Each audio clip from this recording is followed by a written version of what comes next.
Seu... Ah, para de show. Se contar, ninguém acredita. Tem que ter uma declaração. De Penha, fala tudo que você tá falando pra gente agora. Não. Sobre Gleison Eu Santos. estou um pouco sem palavras. Ainda bem que agora eu estou conseguindo falar, né? Vou até levantar meu óculos. Meu Deus, eu nunca vi uma perfeição. Perfeição tão perfeita. Glezinho, Cleiton, Gleison, Cleidson. É magoado, Gleison. que eu vi aquela coisa. Ai, meu Deus, Senhor, me perdoa. O pecado está tomando conta de mim. Me deu vontade de passar a mão.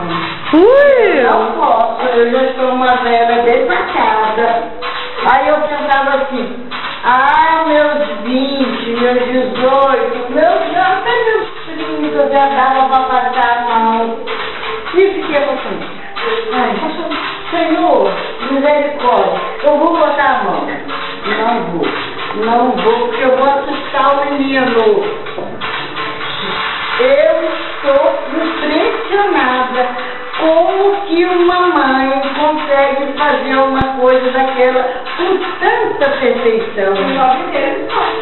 Só que é o seguinte, eu tenho certeza que esse menino não nasceu de 9 meses.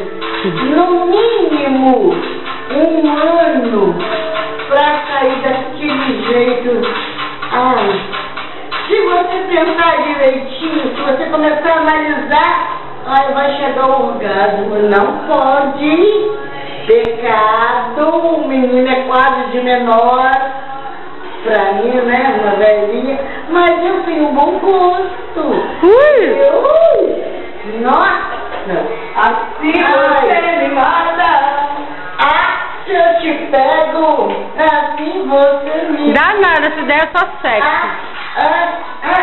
Meu Deus, mas é só um sonho, né?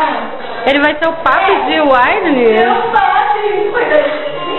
Mesada todo mês, olha, pensa.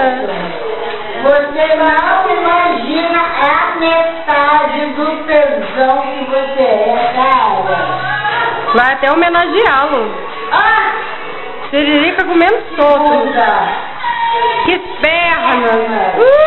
Que cor morena! Ai, para, tá me dando fome.